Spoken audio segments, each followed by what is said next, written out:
Hello နန်ကလစ်ကနေပြန်လဲကြိုဆိုလိုက်ပါတယ်ဗျကျွန်တော်ဒီနေ့ဒီဇိုင်နာလုပ်မဲ့လူတွေအတွက်ပေါ့ဆောင်းရံရှောင်းရံဗီဒီယိုလေးတစ်ခုလုပ်ထားတယ်ဆိုတော့ကျွန်တော်ဆက်လိုက်အောင်နော်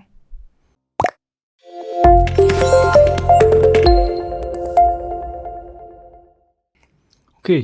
ဆောင်းရံရှောင်းရံနေမပြောခင်ကျွန်တော်ဘာလို့ဒီဗီဒီယိုလုပ်ရလဲဆိုတော့အခုတလောပေါ့လေကျွန်တော်မြန်မာနိုင်ငံအခြေအနေကကိုရီးယားချိန်တဲ့လူတွေရှိလာတယ်ပေါ့နော်ဒီဇိုင်နာဘက်ကိုချိန်လာကြတာဘန်ဝန်တန်းကနေဒီဇိုင်နာလုပ်တာတို့ကျောင်းဆရာကနေလာပြီးတော့ဒီဇိုင်နာလာလုပ်တာတို့အဲ့လိုမျိုးပေါ့လေမျိုးအကြောင်းကြောင့်ကရီးယားချိန်လာတဲ့လူတွေဒီဇိုင်လောကမှာကျင်လည်တဲ့အခါအဆင်ပြေအောင်လို့ဘာတွေလုပ်ရမလဲဘာတွေမလုပ်သင့်ဘူးလဲဆိုတာလေးကိုကျွန်တော် share ပေးတာပေါ့နော်ဆိုတော့ကျွန်တော်အတွေ့အကြုံရမှန်ချင်လက်မှန်မယ်မားချင်လက်မားနေမယ်ဆိုတော့ဝေဖန်လို့ရပါတယ်ထောက်ပြလို့ရတယ်နော်ဆိုတော့ကျွန်တော်အရင်ဆုံးစောင်းရံလေးပြောမှာပေါ့နော်စောင်းရံကတော့တကယ်တော့လိုအပ်တဲ့အားလေးတွေပေါ့လေပြောမှဆိုရင်တော့စောင်းထားဖို့မဟုတ်ဘူးဘာလို့လိုအပ်လဲဆိုတော့ဒီဇိုင်းဆိုတာဘာလဲအရင်ဆုံးနားလည်အောင်လုပ်ပေါ့နော်ဒီဇိုင်နာလုပ်မယ်ဆိုရင်ဒီဇိုင်းဆိုတာဘာလဲနားမလည်ပဲနဲ့ကျွန်တော်တို့သူများဒီလုပ်တာတွေကြည့်ပြီးတော့အော်ဒါဒီဇိုင်းတွေပဲလို့စဉ်းစားပြီးတော့သူ့လုပ်တဲ့တိုင်လိုက်လုပ်ရင်ကျွန်တော်တို့နားလည်မှုတွေလွဲပြီးပေါ့နော်ကိုကတကယ်ဒီဇိုင်နာဖြစ်မလာတော့ပဲနဲ့အဲ့လိုမျိုးလွဲသွားမယ်ပေါ့နော်လမ်းအဲ့လိုမျိုးဖြစ်သွားမှာဆိုတော့အရင်ဆုံးဒီဇိုင်းဆိုတာဘာလဲသိအောင်လုပ်ပါနောက်တစ်ခုကတော့ဒီဇိုင်နာတွေကဘာလို့လောက်ရတာလဲအဲ့ဆိုတော့ပထမတစ်ခုနဲ့တော့ဆက်တယ်ဒါပေမဲ့မတူဘူးဒီဇိုင်နာတွေဘာလို့လောက်ရလဲဆိုတာကကြတော့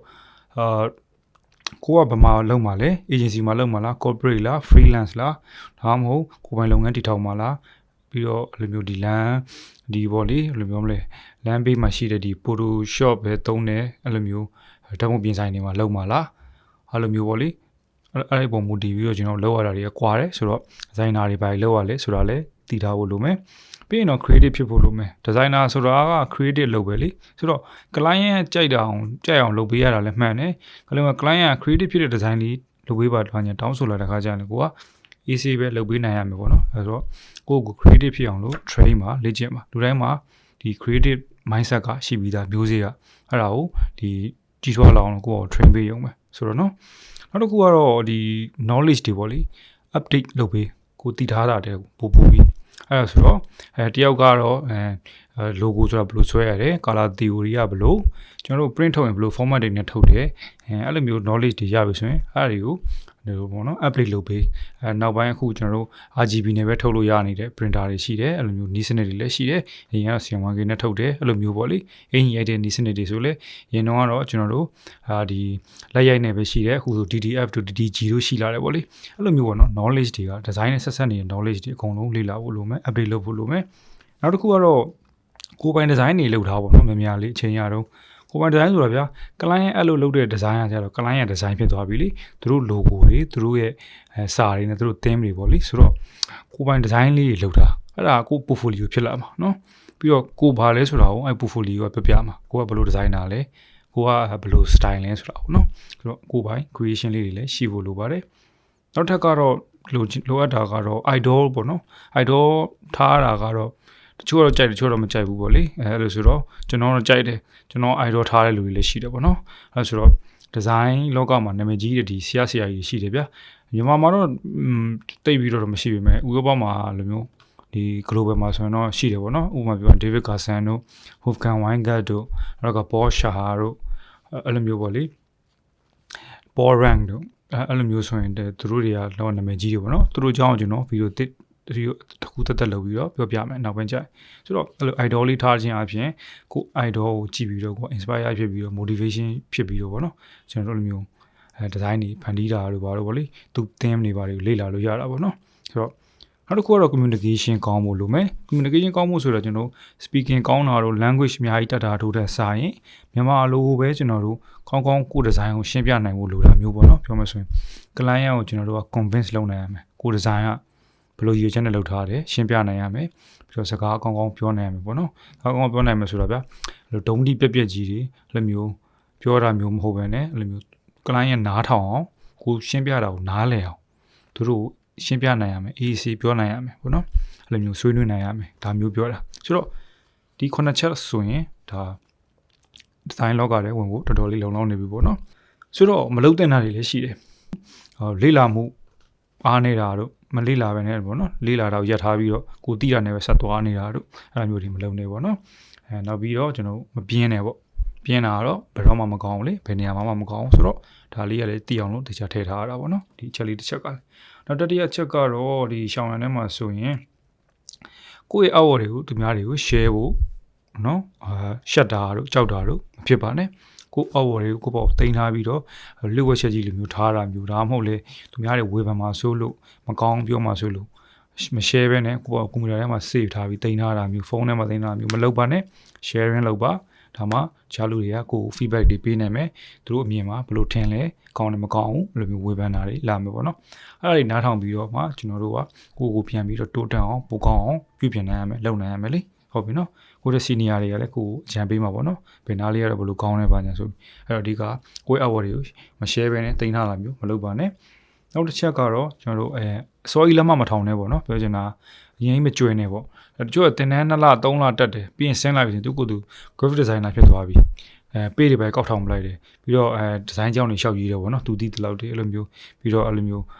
ဒီဇိုင်းနဲ့ပတ်သက်ပြီးတော့အဲ့လိုကိုထင်တာတွေရှောက်လုပ်တာမျိုးတွေအဲ့လိုမျိုးပြောတာတွေပေါ့နော်ဆိုတော့အဲ့ဒါတွေလုပ်တာကမကောင်းဘူးပေါ့နော်အဲ့တော့ရှောင်းပေါ့အရင်ကြီးမကြွယ်နဲ့ပေါ့ဆိုတော့ဟုတ်ထက်တစ်ခုကတော့ကျွန်တော်တို့သူများဒီဇိုင်းတွေမခိုးနဲ့ပေါ့နော်ဒါတော့ရှင်းပါတယ်ဒီဇိုင်းလောကမှာမဟုတ်ဘူးဒီ creativeness ပတ်သက်တဲ့ဒီ artist တွေပဲဖြစ်ဖြစ်ဒီ movie ပဲဖြစ်ဖြစ်တခြင်းဟိုလေ music ပဲဖြစ်ဖြစ်ဘယ်မှဟိုသူများ creation ကိုမခိုးတာကောင်းတယ်ပေါ့နော်ဆိုတော့ inspire လုပ်လို့ရတယ်နော် reference ယူလို့ရတယ်ကျွန်တော်တို့အားလုံးကတယောက် reference ယူ inspire ယူပြီးတော့ပဲပိုကောင်းအောင်ပို့ပြီးတော့လှအောင်ဖန်တီးကြရင်လည်းပဲကျွန်တော်ဒီလောကကြီးတိုးတက်နေရလေ design လောကကြီးဆိုတော့မခိုးနဲ့ပေါ့နော်အခုတလောဒီ coin တက်နေတဲ့ဟာတခုပြောပြရင်ဥပမာအနေနဲ့နေဝင်းပေါ့လေမြန်မာနိုင်ငံအဆိုတော့နေဝင်းသူအင်ကြီးထုတ်တယ်လေအင်ကြီးထုတ်တော့9နှစ်ပြည့်ဆိုလားဆိုတော့အင်ကြီးတစ်ထည်ကို9000နဲ့ရောင်းတယ်โอเค9000ရတယ်ရောင်းကို product ကိုသေးနဲ့ကိုရောင်းဒါပေမဲ့အင်ကြီးကြိုးကုန်းဘက်မှာခြိုက်ထားတဲ့ဒီဇိုင်းကြီးอ่ะပေါ့နော်သူများဒီဇိုင်းကြီးဖြစ်နေတယ်အဲဒီဇိုင်းကိုယူပြီးတော့ edit လုပ်ပြီးတော့သူတို့ကိုယ်ပိုင်ဒီဇိုင်းလုပ်ပြီးတော့ရိုက်ပြီးတော့ရောင်းထုတ်ပလိုက်တာဆိုတော့လူတွေကသိတယ် internet ခကြီးလေးဗျာအဲ့လိုမျိုးလိန်လို့မရဘူးလူတွေကိုချင်းထဲလို့မရဘူးဆိုတော့ဝိုင်းပြောကြတာပေါ့နော်ဆိုတော့တော်တော်ရှက်ဖို့ကောင်းတယ်အဲ့လိုတဲ့ဒီဇိုင်နာလည်းအခုချိန်တော်တော်လေးရှက်သိနေပြီပေါ့နော်ဆိုတော့သူတို့ကဒီ astronaut ကြီးကိုဖျောက်ပြီးတော့သူတို့9ကိုထည့်လိုက်တယ်ကိုနှစ်ပြည့်ဆိုပြီးတော့ပေါ့နော်ဆိုတော့ဒီဇိုင်းမခိုးနေပေါ့ဆိုတော့နောက်တစ်ချက်အနေနဲ့ဆိုရင်တော့ကျွန်တော်တို့ deadline တွေသတိထားပါတော့ deadline ကိုမကြောစေနဲ့ deadline နောက်ဆုံးချိန်မှာပေးတာမျိုးမဖြစ်စေနဲ့ဆိုတော့ client ဆိုတာ software တွေကောင်းလေးပဲဆိုတော့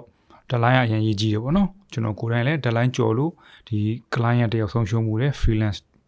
အနေနဲ့လုပ်နေတဲ့ဒီ designer ပေါ့နော် freelance designer လုပ်နေနေကျွန်တော် deadline ကြော်ဘူးတယ်ကြော်တော့ client ကအဲ့လိုမျိုး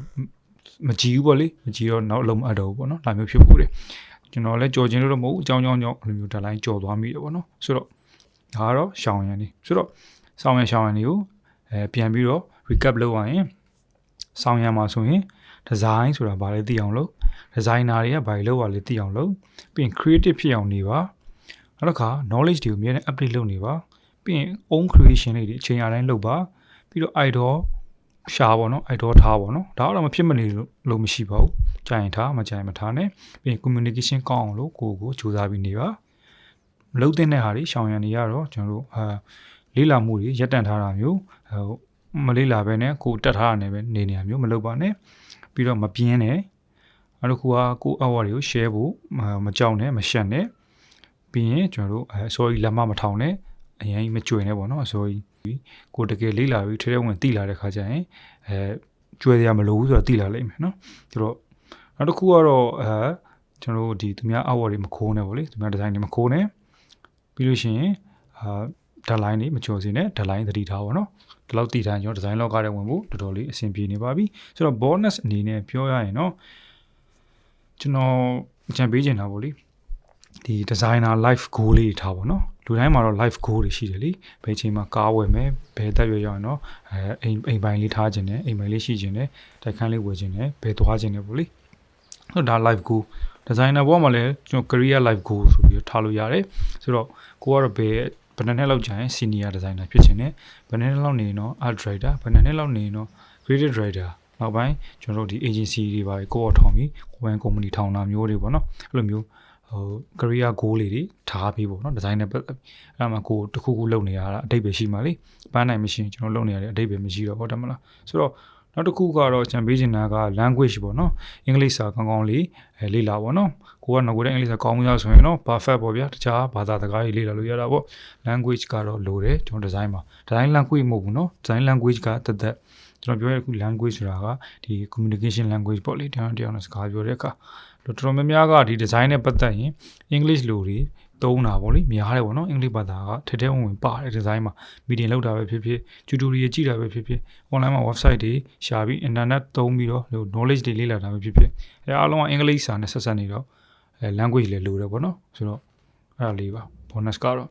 ဆိုတော့ဒီလောက်ဆိုရင်သဘောပေါက်ပြီထင်တယ်ဆိုတော့ designer လုပ်ချင်သေးလားလုပ်ချင်သေးတယ်ဆိုရင်တော့ကျွန်တော် channel ကို subscribe လုပ်တာကျွန်တော် designer တွေနဲ့ပတ်သက်ပြီးဘာတွေလုပ်ရမလဲ designer တွေဘာတွေလုပ်တင်လဲဆိုတော့ကျွန်တော်ထပ်ပြီးတော့အသေးစိတ် video လေးထပ်တင်ပေးမယ်ပေါ့နော်ဆိုတော့အဆုံးလေးကြည့်ပြီးတဲ့အတွက်ကျေးဇူးတင်ပါတယ် video လေးနဲ့တော်တော်ကြာသွားပြီဆိုတော့ကျွန်တော်ဒီလောက်ပါပဲနောက်ထပ် video မှာပြန်လည်ဆုံတွေ့ကြတော့ဗောဗျာကျွန်တော် channel ကို subscribe မလုပ်ရသေးရင် subscribe လုပ်သွားပါအောင်နော်ဆိုတော့ okay see you guys bye bye and thank you